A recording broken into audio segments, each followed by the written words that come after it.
Hi, I'm Stephen Schick. I'm the music director of the Jolla Symphony Chorus.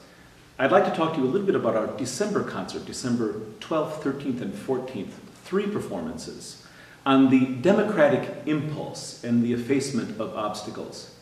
Doesn't exactly sound like a Christmas theme, does it?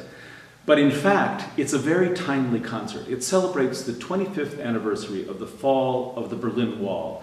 And we'll celebrate that with one of the greatest statements for orchestra and chorus ever written, Beethoven's Ninth Symphony.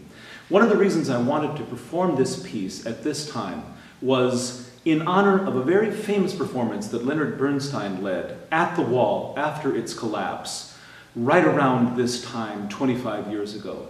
It was one of the most wonderful and joyous experiences probably in the history of the German nation. In fact, quite controversially, Bernstein replaced the famous cry of Freude, joy, at the beginning of the last movement of the Beethoven Ninth with Freiheit, freedom.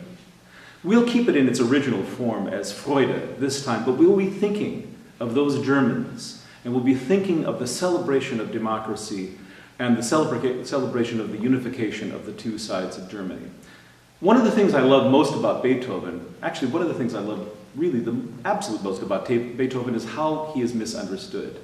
Beethoven is not a plaster statue on a column that is gathering dust. Beethoven was in his time an idealist, a democrat, a proponent of the ideals of the Enlightenment, which sponsored both the American and the French Revolution.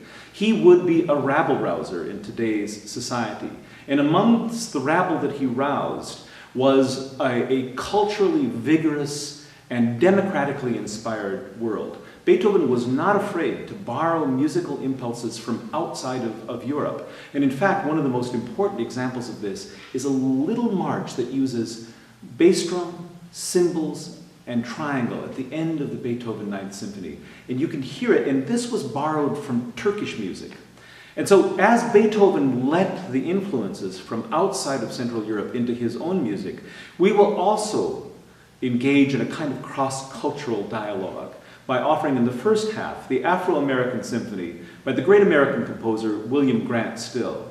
Now this piece is about 80 years old. It's virtually unknown in the concert world, but it was a piece very much like the Beethoven, which brought in music not normally associated with the classical concert stage and mixed it with the orchestra. You'll hear elements of jazz, you'll hear banjo, you'll hear the celebration of blues howlers and the jubilation of early jazz mixed in with the orchestra. So as we look at 2 views of the democratic impulse, and as we celebrate the effacement of obstacles, join us please in December for 3 ravishing performances of great music.